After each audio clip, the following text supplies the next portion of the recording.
The USA-Mexico game was a tale of two halves.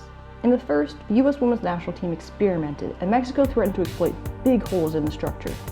But in the second, it was back to basics, and the U.S. played some really beautiful football and was helped out by some stellar subs. Welcome back to Busy Watching Women's Soccer. I'm Bridie, and this is a tactical breakdown of the U.S. women's national team friendly against Mexico. I'm going to start us off at the kickoff because it really showed us what Mexico was trying to do. I was very curious how this game was going to go because I was at the Gold Cup games in San Diego and I noticed Mexico had 5, maybe 6 scouts analyzing a game that I was at, which was particularly notable to me because Mexico were off playing in a completely different city. So this team is putting the research in, and they saw something on film that they wanted to exploit. They did a really nice job on this counter press, but what they're really trying to do is push the ball wide. Niswonger broke it up that time. But those deep, wide spaces, they are really trying to push the ball in there, then cut it across the goal to give themselves an opportunity. So here's the space, this is what they were looking for, and they're gonna try to get that all the way across the face of the goal. Really nice job to head that down and get that out. So Mexico looked threatening to start, and the U.S. just did not look as good. My issue was the number of touches in the box here. I'm a big believer that once the ball's in the box, it's got to be 1-2 touches, and it's just too much happening. Lavelle does a really nice job, takes a little bit out of that. There we go, 1 touch, 1 touch. Things just look a little bit better. It's still choppy, but it's just neater. Here's where I want to start taking a look at the structure. I want you to pay attention to Emily Fox and Jenna Niswonger. So right now, Niswonger is a little bit lower because the ball is on the opposite side of the pitch, and we're going to see how they both move in relation to the ball. So Niswonger starts getting higher there. You see how Fox is lower. The ball's going to come back, and then they're going to shift and change. So once we split to the other half of the pitch, Niswonger starts coming a little lower. Fox gets up higher there. And this is very, very different to what we saw in Korea, right? So this is Korea, and we've got almost this like 3-back system with Emily Fox back there, and Niswonger is all the way up here.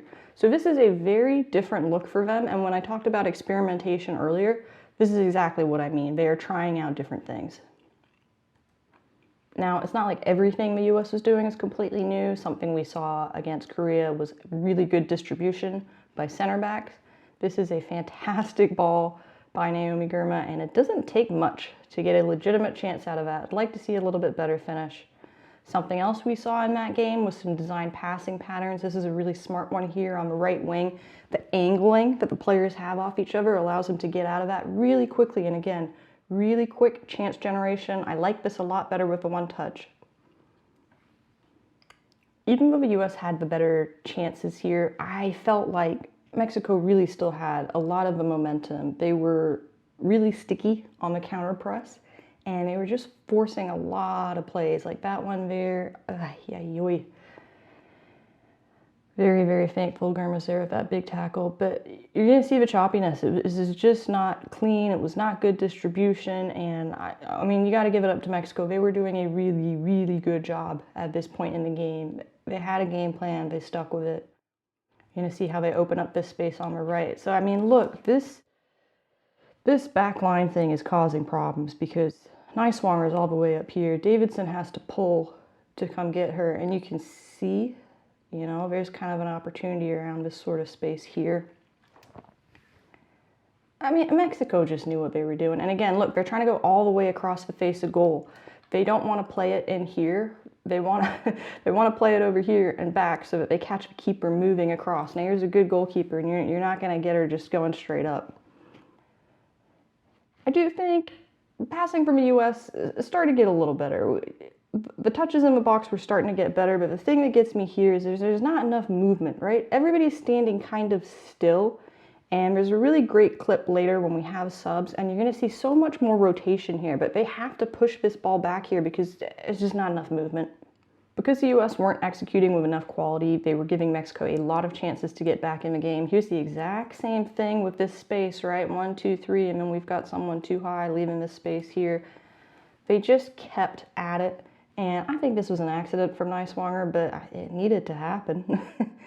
And Mexico just kept up this intensity. I mean, I felt like the U.S. were extremely, extremely lucky to get into the second half without conceding a goal because Mexico just kept playing in these same areas, and it was painful to watch the lack of adjustment. Here's the ball they were trying for, really, really close. Again, it just feels like so happy they made it out of that first half, because it was starting to look really, really problematic to me.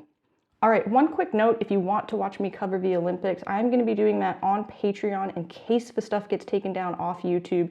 It is going to be for free. There's a paid section of a Patreon too, but I'm going to be honest, I just cannot make more content right now, so it's really just if you want to support me getting my business up and running. Okay, I'm going to speed through a little bit of this until we can see the adjustment that was made at the half. And so what happens is Hayes says, look, I don't like this. We're going back to what we started with. And right here, you can see how we've switched to this back line of 3, and it looks a lot more like it did against South Korea. Look, Niswanger's up there. We got a defensive midfielder here, and we got our 3 back. So really the only person missing is another midfielder, and you're going to see him dip down in a second. So the U.S. went back to basics. They said, let us do what we're comfortable with, and I love that. It really needed to happen, and you're going to see right now why that adjustment needed to happen. So again, Mexico counter press, doing a great job, but look where everybody is compared to previously. There's much better distribution of the defenders. And here's another example. We've got defenders in much better positions now. We're not having to pull one player way too wide. We already had that width. Girma is able to kind of get there in the center, and that lets her move really nicely for that. And it just looks a lot neater. With a bit more confidence on defense, I think we saw a really good momentum swing for the U.S. And here around 60 minutes, I think they started generating more chances, just looking more free, more relaxed. Again, really frustrating with the finish, but you know, you get closer and closer as that momentum builds. And this was a really nice one here. Good distribution from Girma again. Look how much ground that eats up quickly. Wonderful ball from Rose Lavelle. Truly wonderful ball. I don't think she was there all game, but turns up when it matters. Nice 1-2 touch, and you see, it's the only number of touches you need in the box. Really happy to see that goal, a full team goal there. After that, a whole bunch of subs came in, and I think with the subs, things looked really fluid. So watch Corbin Albert here and her movement in the box, and this is what I was talking about. The way that she moves creates so much more movement out of everybody else, and they just look so much more fluid here. Look how active everybody's feet are, but especially Corbin Albert. She is doing a lot there. Shaw, I think, looked really nice at moments too.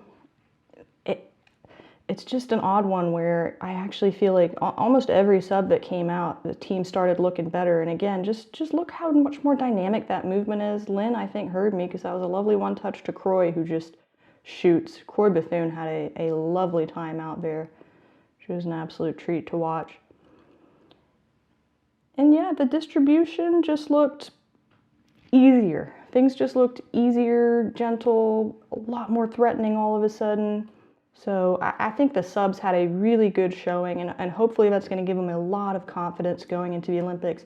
This I love from Shaw, because we saw this pass a bunch from Kat Macario, the Korea game. It's a really nice tactical little ball, so it's cool to see her learning from those instructions from Hayes.